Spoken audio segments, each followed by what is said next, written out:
இன்றைக்கி இந்த வீடியோவில் நம்ம பிஜிடிஆர்பி ஜுவாலஜியில் மாடல் டெஸ்ட் 2 ஆல்ரெடி ஒரு ஃபஸ்ட்டு டெஸ்ட்டு முடிச்சிட்டோம். இப்போ செகண்ட் டெஸ்ட்டு. இந்த டெஸ்ட்டில் பார்த்தீங்கன்னா 30 கொஷின்ஸ் எல்லா யூனிட்லேருந்தும் 3 கொஷின்ஸ் வர மாதிரி இந்த டெஸ்ட் இருக்கும். நம்ம சேனலில் ஃபஸ்ட் டைம் யாராவது பார்க்குற மாதிரி இருந்தால் சப்ஸ்கிரைப் பண்ணிக்கோங்க. Question number 1. Cycle of Golgi is associated with option A Plasmodium life cycle in man, Plasmodium life cycle in mosquito, Endemia life cycle in man, Ascaris life cycle in man. So இதில் அது cycle of Golgi அப்படிங்கிறது எதில் நடக்குது அப்படிங்கிறது அந்த cycle. இது வந்து பிளாஸ்மோடியத்தில் அப்படிங்கிறது நமக்கு எல்லாருக்குமே தெரியும். Plasmodium life cycle in man, plasmodium life cycle in mosquito. இது ரெண்டு தான் எது அப்படிங்கிறத நம்ம கண்டுபிடிக்கணும். இப்போ ஸோ இல்லை சைக்கிள் ஆஃப் கோல்ஜி அப்படிங்கிறது பார்த்தீங்கன்னா மேனில் நடக்கிறது தான் இது. இப்போ மஸ்கிட்டோவில் நடக்கிறது என்ன அப்படின்னா சைக்கிள் ஆஃப் ராஸ் அப்படிம்போம். Cycle of Ross. ஸோ இந்த கொஷனுக்கான ஆன்சர் வந்து ஆப்ஷன் ஏ தான். அடுத்தது question number 2. Placoid scales are seen in. Placoid scale எதில் இருக்குது அப்படின்னா option A bony fishes, shark, latimeria, மியா. ஸோ இந்த 4 ஆப்ஷனில் எதில் இருக்குது அப்படின்னா கரெக்ட் ஆன்சர் எதுனா ஷார்க்கில் தான் இருக்குது. ப்ளக்காய்டு ஸ்கேல்ஸ் பார்த்தீங்கன்னா ஷார்க்கில் தான் இருக்குது. ஸோ நெக்ஸ்ட் அடுத்தது question number 3. The highly advanced type of kidney is option A pronephros, mesonephros, metanephros, ஆர்கி. ஸோ இந்த கொஷினில் ரைட் ஆன்சர் எது அப்படின்னா ரொம்ப ஈஸியான கொஷின் தான் இது. ஃபஸ்ட்டு ப்ரோனெஃப்ராஸ் டெவலப் ஆகிருக்கும், அதுக்கப்புறம் மிசோனெஃப்ராஸ், அப்புறம் மெட்டானெஃப்ராஸ். அப்போ எது அப்படின்னா ஹைலி டெவலப்டு அட்வான்ஸ் டைப் அப்படின்னாலே மெட்டானெஃப்ராஸ், மெட்டானெஃப்ராஸ் கிட்னி அப்படிங்கிறது advance type. Next question number 4. Glyceraldehyde is a hexose sugar, triose sugar, heptose sugar, tetrose sugar. So glyceraldehyde அப்படிங்கிறது என்னென்னா ஒரு ட்ரையோஸ் சுகர் அப்படிங்கிறது right answer. Question number 5. Increase in hydrogen ions in a medium. ஒரு மீடியத்தில் hydrogen அயான்ஸோட அவ்வளவு வந்து அதிகமாகிடுச்சுன்னா என்ன நடக்கும் அப்படின்றது option A decrease the pH குறையும், பி இன்க்ரீஸ் த பிஹெச் அதிகமாகும், ஹைட்ராக்சில் அயானோட இது வந்து நியூட்ரலைஸ் ஆகும், தென் பிஆர் அயான்ஸோட நியூட்ரலைஸ் ஆகும். ஸோ இதுக்கான ரைட் ஆன்சர் என்ன ஆப்ஷன் ஏ தான், பிஹெச் வந்து குறையும். Next question number 6. The dissociation constant of buffers are in. Question number 6. ஒரு பஃபரோட கான்ஸ்டன்ட் டிசோசியேஷன் ஆகிறப்ப அது எந்த மாதிரி டைரக்ஷனில் இருக்கும் அப்படின்ற மாதிரி கேட்டிருக்காங்க. Forward direction, backward direction, equilibrium, none. ஈக்குவலாக இருக்கும், ஃபார்வர்ட் பேக்வேர்டு அது மாதிரி கொடுத்துருக்காங்க ஆப்ஷனு. இதில் கொஸ்டின் நம்பர் 6ல் எது ரைட் ஆன்சர்னா ஈக்குலிபிரியம், எதுவுமே நடக்காது. ஸோ ஈக்குவலாகவே இருக்கும் அப்படின்றாங்க சமன். So next question number 7. Inner membrane of mitochondria is rich in phospholipids, enzyme and proteins, glycolipids, cerebrosides. So question number 7க்கு என்ன ரைட் ஆன்சர் அப்படின்னா ஆக்சுவலி இன்னர் மைட்டோகாண்ட்ரியோட இன்னர் மெம்பரேனில் எது அதிகமாக இருக்குது அப்படிங்கிறது தான் கொஷினு. இதில் பி தான் right answer. Enzyme and proteins தான் அதிகமாக இருக்கும் மைட்டோகாண்ட்ரியோட inner மெம்பரேனில். Next question number 8. Autophagosome involves the following. Option A. Organelles are digested intracellularly. Lysosomal fusion with autosome occur during nutritional starvation of cells. All of this. Autophagosome அப்படிங்கிறது என்ன பண்ணுது அப்படின்ற மாதிரி தான் question. ஆர்கனல்ஸை பார்த்தீங்கன்னா இன்ட்ராசெல்லுலர் செல்லுக்குள்ளேயே வந்து டைஜஸ்ட் பண்ணுது அப்படின்றாங்க ஒரு ஆப்ஷன். செகண்ட் ஆப்ஷன் பார்த்தீங்கன்னா ஃபியூஸ் வித் ஆட்டோசோமோட ஃபியூஸ் ஆகுது, லைசோசோமல் ஃபியூஷன் நடக்குது அப்படின்னாங்க. ஸோ நியூட்ரிஷனல் சார்வேஷன் ஆஃப் செல் அப்போ வந்து நியூட்ரிஷனல் டெஃபிஷியன்சி இருக்கிறப்ப ஆட்டோபேகசோம்ஸ் வந்து இன்வால்வ் ஆகுது அப்படின்றாங்க. ஸோ இதில் எல்லாமே ஆல் ஆஃப் தீஸ் அப்படின்றாங்க. ஸோ இதில் கொஸ்டின் நம்பர் 8ல் எது ரைட் ஆன்சர் அப்படின்னா ஆல் ஆஃப் தீஸ் தான். எல்லாமே இது எல்லா ப்ராசஸுமே ஆட்டோபேகசோம்ஸ் வந்து பண்ணும். Next question number 9. இன்ட்ரான் splicing occur in dash and on dash. இன்ட்ரான் splicing வந்து எங்கே நடக்குது, அது எதில் அந்த ப்ராசஸ் நடக்குது, அவ்வளோதான். எங்கே நடக்குது? First option A nucleus, HNRNA, cytoplasm mRNA, nucleus mRNA, cytoplasm hRNA. ஈஸியாக சொல்லிடலாம். இன்ட்ரான் அப்படிங்கிற ஒரு ப்ராசஸே பார்த்தீங்கன்னா யூகரியோட்டிக் செல்லில் தான் நடக்கும். அப்போ யூகரியோட்டிக் செல்லில் தான் நியூக்ளியஸே இருக்கும்.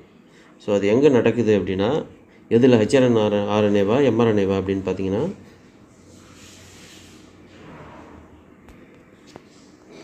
hRNA தான். அப்போ nucleus hRNA, heterogeneous nuclear RNA அப்படிம்போம். ஸோ அதுதான் வந்து அங்கே அதில் தான் நடக்கும் அந்த ப்ராசஸ். 9க்கு A right answer. Next question number 10. Crossing over occur at எப்போ நடக்குது அப்படின்றாங்க. ஆக்சுவலி ஆப்ஷன் ஏ பைவேலன்ஸ் ஸ்டேஜா, டெட்ராய்ட் ஸ்டேஜா, ஹோமோலோகஸ் ஸ்டேஜா, ஹெட்ரோலோகஸ் ஸ்டேஜா அப்படிங்கிறது தான் ஆப்ஷன். ஸோ கொஸ்டின் நம்பர் 10க்கு எது ஆன்சர் அப்படின்னா டெட்ராய்ட் ஸ்டேஜ் அப்படிங்கிறது தான். இந்த ஸ்டேஜில் தான் பார்த்தீங்கன்னா கிராசிங் ஓவரே நடக்கும். செல் டிவிஷன் அப்போ மைட்டோசிஸ் நடக்கிறப்பையும். ஸோ மைட்டோசிஸில் இல்லை மியாசிஸ் நடக்கிறப்ப பார்த்தீங்கன்னா இந்த கிராசிங் ஓவர் டெட்ராய்ட் ஸ்டேஜில் தான் நடக்கும். Next question number 11. Genetic drifts operate in a, அதாவது ஜெனட்டிக் ட்ரிப்ட் அப்படிங்கிறது லார்ஜ் பாப்புலேஷன் நடக்குமா, ஸ்மால் பாப்புலேஷனா, இல்லை மியூட்டேட்டட் இண்டிவிஜுவல்ஸா, இல்லை ஆல் ஆஃப் தெம்மா? ஸோ இல்லை எதில் வந்து ஜெனட்டிக் ட்ரிப்ட் ஆப்ரேட் பண்ணுது அப்படின்ற மாதிரி கேட்டிருக்காங்க. இதுவும் ஒரு ரொம்ப ஈஸியான கொஸ்டின். ஸ்மால் பாப்புலேஷன் அப்படிங்கிறது தான் வந்து ரைட் ஆப்ஷன். ஸ்மால் பாப்புலேஷன் தான் ஜெனட்டிக் ட்ரிப்ட் வந்து நடக்கும். ஆக்சுவலி ஜெனட்டிக் ட்ரிப்ட்டுக்கு இன்னொரு பேர் இருக்குது, சீவல் ரைட் எஃபெக்ட் அப்படிமோ. ஆக்சுவலி இட்ஸ் அலீல் ஃப்ரீக்வன்சி பார்த்திங்கன்னா பை சான்ஸில் சேஞ்ச் ஆகும். கொஸ்டின் நம்பர் 11க்கு பி தான் right answer. Next question number 12. Exchange of bicarbonate ions for chlorine ion in RBC is called. அதாவது பைகார்பனேட் அயான் வந்து குளோரின் அயானுக்காக exchange ஆகுது ஆர்பிசியில் அப்படின்னா ஸோ அந்த ப்ராசஸுக்கு என்ன பேர் அப்படின்னு தான் கேட்குறாங்க. Option A chloride shift, option B bicarbonate shift, C chloro bicarbonate shift, Heidelberg shift. So இதில் கொஸ்டின் நம்பர் 12க்கு என்ன ஆன்சர் அப்படின்னா குளோரைடு ஷிஃப்ட் தான் right answer. Next question number 13. In bony fishes, the body salt concentration is that of sea water. Actually, dash இந்த இடத்துல வரணும், அது கொஞ்சம் மிஸ் ஆகிடுச்சு. போனி ஃபிஷ்ஷோட பாடி ஃப்ளூயிடு சால்ட் கான்சன்ட்ரேஷனோட சீ வாட்டரோட எந்த அளவுக்கு இருக்குது, dash that of sea water அப்படின்னு ஆப்ஷனு. ஆப்ஷன் ஏ பார்த்தீங்கன்னா less than, more than, equal to, depend upon the fish.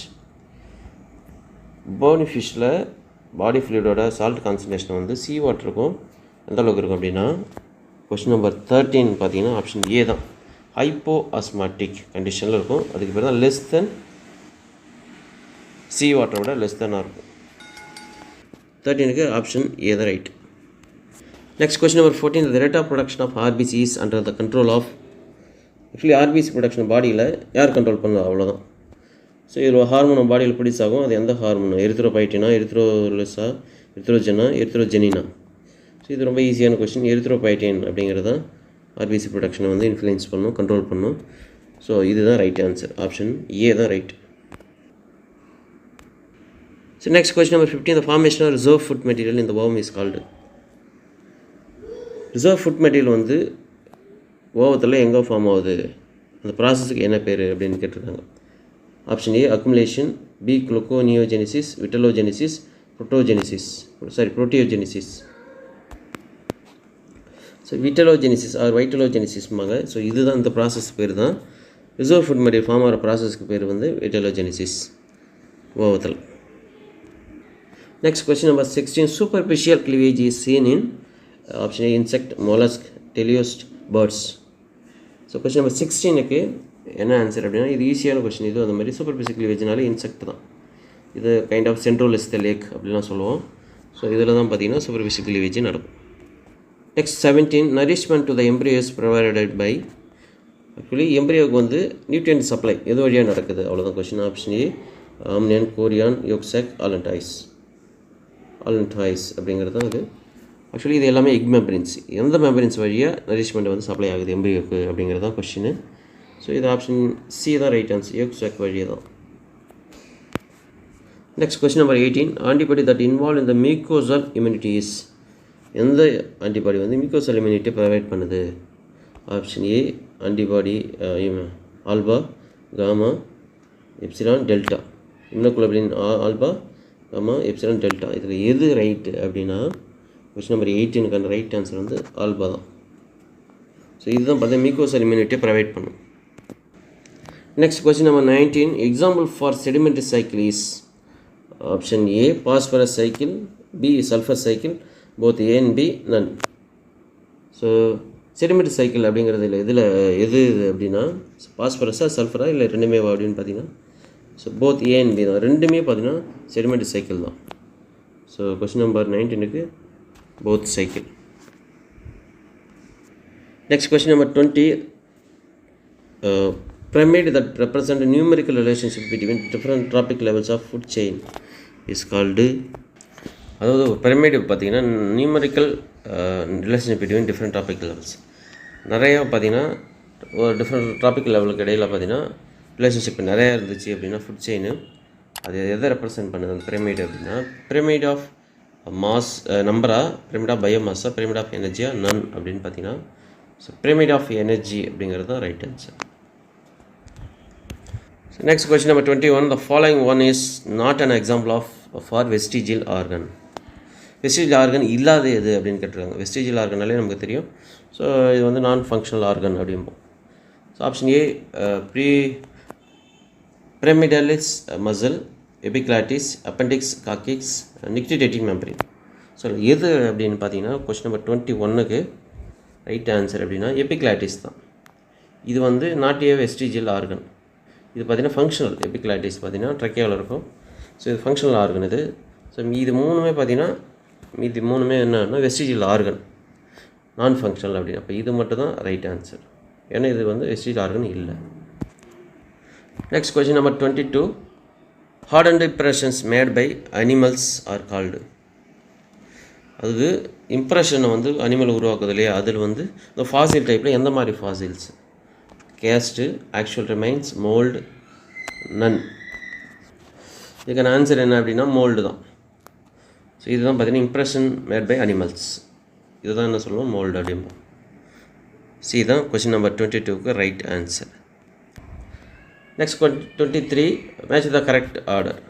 Age of fishes Devonian, ஏலியஸ் amphibians Carboniferous period, mammals like reptiles Permian period. இந்த மாதிரி option கொடுத்துருக்காங்க. இதில் எது வந்து கரெக்டான ஆப்ஷனில் இருக்குது அப்படின்னு கேட்டிருக்காங்க. கொஸ்டின் நம்பர் 23க்கு ஸோ டி தான் ரைட் அப்படின்னு சொல்லியிருக்காங்க. டி என்ன அப்படின்னா உனக்கு வந்து ஏது அப்படியே அதுக்கு நேராக அது இருக்குது. ஏஜ் ஆஃப் ஃபிஷஸ் வந்து டியோனியன் பீரியட், ஏலியஸ் அம்பிபியன்ஸ் எப்போ டெவலப் ஆச்சுன்னா கார்போனிஃபெரஸ் பீரியடில், மேமல்ஸ் லைக் ரெப்டைல்ஸ் எப்போ டெவலப் ஆச்சு அப்படின்னா பெர்மியன் பீரியட். ஸோ அது அப்படியே மேட்ச் ஆகிருக்கு. ஸோ இதுதான் ரைட் ஆன்சர். 23க்கு டி தான் right. Next question number 24. Physical barriers that deny interbreeding of two groups of a population is called. அதாவது ஒரு ஃபிசிக்கல் பேரியர் இன்டர்பிரீடிங்கை வந்து டினை பண்ணுது ரெண்டு குரூப் ஆஃப் பாப்புலேஷனுக்கு. ஸோ அந்த மாதிரி இருந்தால் அதுக்கு என்ன பேர்? எத்திக்கல் ஐசோலேஷனா, ஜியோகிராஃபிக்கல் ஐசோலேஷனா, ஈக்காலஜிக்கல் ஐசோலேஷனா, ஹேபிடேட் ஐசோலேஷனா அப்படின்னு கேட்டிருக்காங்க. ஸோ கொஸ்டின் நம்பர் 24க்கு பார்த்தீங்கன்னா ஜியோகிராஃபிக்கல் ஐசோலேஷன் அப்படின்றாங்க. அது ரெண்டு குரூப் ஆஃப் பாப்புலேஷனு. ஸோ இன்டர்பிரீடிங் வந்து டினை ஆகுது. அதுக்கு காரணம் வந்து ஃபிசிக்கல் பேரியர். ஸோ அந்த மாதிரி கண்டிஷனுக்கு என்ன ஐசோலேஷனுக்கு என்ன பேருனா ஜியோகிராஃபிக்கல் ஐசோலேஷன் அப்படின்னு பேர். ஸோ ஏன்னா லேண்ட்ஸ்கேப் தான், லேண்டு தான் பார்த்திங்கன்னா ஒரு பேரியராக அங்கே இருக்குது. ஸோ அதனால் geographical isolation. So next question number 25. The connected equal with bar diagram which gives relationship between frequency and class interval is called. அதாவது ஈக்குவல் வித் பார் டயக்ராமு ரிலேஷன்ஷிப்பை வந்து அதாவது இதான் கனெக்ட் பண்ணுது. ஃப்ரீக்வன்சியும் கிளாஸ் இன்டர்வலையும் கனெக்ட் பண்ணுற மாதிரி இருக்கும், ரிலேஷன்ஷிப்பை வந்து மெயின்டைன் பண்ணுற மாதிரி இருக்கும். அது எந்த மாதிரி டயக்ராம் அப்படின்றாங்க. எப்படி சொல்கிறதுனா இந்த பார் டயக்ராம் பார்த்தீங்கன்னா ஒரு மாதிரி கனெக்டடாக இருக்கும், relationship with frequency class interval அந்த மாதிரி இருக்கும். ஸோ அந்த மாதிரி இருந்தால் கொஸ்டின் நம்பர் அதுக்கான ஆப்ஷன் என்னென்னு கேட்டிருக்காங்க. Composite bar diagram, simple bar diagram, histogram, ogives. So question number 25க்கு என்ன ஆன்சர் அப்படின்னா ஹிஸ்டோகிராம் அப்படின்றோம். ஹிஸ்டோகிராம் தான் இந்த மாதிரி பார்த்தீங்கன்னா ஈக்குவல் வித்தில் இருக்கும் பார் டயக்ராமு ஹைட்டு. ஸோ இதுதான் ரிலேஷன்ஷிப் ஃப்ரீக்வன்சி கிளாஸையும் வந்து கனெக்ட் பண்ணுற மாதிரி இருக்கும். Next question number 26. To find out the extent to which the observation vary from the central tendency is called. So எது வந்து சென்ட்ரல் டெண்டன்சி வேரியேஷன் ஆகுதோ அதை வந்து ஃபைண்ட் அவுட் பண்ண முடியாதோ எந்த வச்சு நம்ம ஃபைண்ட் அவுட் பண்ணலாம். ஆப்ஷன் ஏ கரலேஷனா, ஸ்டாண்டர்ட் எரரா, மீடியனா, ஸ்டாண்டர்ட் டிவியேஷனா அப்படின்னு. கொஸ்டின் நம்பர் 26க்கு என்ன ஆன்சர் அப்படின்னா, இது ஈஸியாக சொல்லலாம், ஸ்டாண்டர்ட் டிவியேஷன். ஆக்சுவலி சென்ட்ரல் வேல்யூலேருந்து டெண்டன்ஸ்லேருந்து வேரி ஆகுது அப்படின்னாலே அப்போ ஆவரேஜ் அந்த மிடில் வேல்யூலேருந்து வேரி ஆகுது, அப்போ அது மெஷர் பண்ணுறதுக்கு ஸ்டாண்டர்ட் டிவியேஷன் தான் யூஸ் பண்ணும், ST. ஸோ ஆப்ஷன் டி தான் right answer. So next question number 27, the movement or orientation of organism towards or away from the source of stimulation is called. அதாவது ஒரு ஆர்கனிசோட மூமெண்ட்டோ இல்லை ஓரியன்டேஷனோ பார்த்திங்கன்னா ஒரு சோர்ஸுக்கு அவே ஃப்ரம் இல்லை towards moment R orientation அதுக்கு அகேன்ஸ்டாவோ இல்லை அதுக்கு அதை டுவர்ட்ஸ் அதை நோக்கியே இருந்தது அப்படின்னா அந்த மாதிரி ஸ்டிமுலேஷனுக்கு என்ன பேருன்னா டாக்ஸிஸா, திக்மோடாக்சிஸா, கைனசிஸா, நன்னா. ஸோ டாக்ஸிஸ் அப்படிங்கிறது தான் ரைட் ஆன்சர். கொஸ்டின் நம்பர் 27க்கு ஏ தான் right. Next question number 28, in parallel evolution the main feature is. parallel evolutionல எது முக்கியமான ஃபேக்டர் அப்படின்ற மாதிரி கேட்குறாங்க. Organism are closely related to each அதராக இருக்கணும், சேம் ஸ்ட்ரக்சர் ஆர் இன்வால்வ், ஒரே மாதிரி ஸ்ட்ரக்சர் வந்துருக்கணும், சிமிலர் மாடிஃபிகேஷன் இந்த ஸ்ட்ரக்சராக இருக்கணும், இல்லை இது எல்லா கேரக்டருமே இருக்கணும், ஆல் ஆஃப் திஸ் அப்படின்றாங்க. ஸோ கொஸ்டின் நம்பர் 28க்கு என்ன ஆன்சர்னால் இது ஈஸியாக சொல்லிடலாம், எல்லா கேரக்டருமே இந்த மாதிரி கேரக்டர் இருந்தால் தான் அது வந்து parallel evolutionாக இருக்கும். இப்போ 2 ஆர்கனைசர் இருக்குது அப்படின்னா ஒரு ஆர்கனைசத்தோட மாடிஃபிகேஷனும் இன்னொரு ஆர்கனைசரோட ஸ்ட்ரக்சரும் பார்த்திங்கன்னா கிட்டத்தட்ட ஒரு மாதிரி இருக்கும். ஸோ கொஸ்டின் நம்பர் 28க்கான ஆன்சர் பார்த்திங்கன்னா ஆல் ஆஃப் திஸ் தான் right answer. So next question number 29, the curve that is drawn on the histogram connecting midpoints of the bars is called. So curve line பார்த்திங்கன்னா histogram டயக்ராமில் mid பாயிண்ட்டை மட்டும் connect பண்ணும். So அந்த மாதிரி இருந்தால் அது எது என்னன்னு கேட்குறாங்க. ஃப்ரீக்வன்சி பாலிகனா, ஆப்ஷன் ஏ. ஃப்ரீக்வன்சி கர்வா, பி. குமுலேட்டிவ் ஃப்ரீக்வன்சி கர்வா, ஓ கைப்ஸா. ஸோ கொஸ்டின் நம்பர் 29க்கு என்ன ரைட் ஆன்சர் அப்படின்னா ஃப்ரீக்வன்சி பாலிகன் அப்படிங்கிறது தான் right answer. So next question number 30, speciation wherein a population is divided into 2 groups initially by geographical isolation and both evolved into new species called. அதாவது என்ன ஆகுதுன்னா speciation அப்படின்னா ஒரு பாப்புலேஷன் வந்து 2 குரூப்பாக பிரியுது, அது எதனாலனா ஜியோகிராஃபிக்கல் ஐசோலேஷனால் பிரிஞ்சு ஸோ நியூ ஸ்பீஷீஸாக மாறிடுது. ஸோ இந்த மாதிரி இருந்தால் அது எந்த மாதிரி ஸ்பீசியேஷன் அப்படின்னு கேட்டிருக்காங்க, அவ்வளோதான். ஸோ கொஸ்டின் நம்பர் 30க்கான ஆன்சர் என்ன அப்படின்னா 4 ஆப்ஷன். ஃபஸ்ட்டு பார்த்தீங்கன்னா sympatric initiation, allopatric, true speciation and phyletic speciation. இதில் எது ரைட் அப்படின்னு பார்த்தீங்கன்னா கொஸ்டின் நம்பர் 30க்கு பி தான், அலோபேட்ரிக் ஸ்பீசியேஷன் அப்படிங்கிறது தான் பார்த்தீங்கன்னா ரைட் ஆன்சர். ஸோ இதோட 30 கொஷின்ஸ் அந்த மாடல் டெஸ்ட் நம்ம முடிச்சிட்டோம். ஸோ நெக்ஸ்ட்டு மாடல் டெஸ்ட் வந்து நம்ம நாளைக்கு பார்க்கலாம். தேங்க்யூ.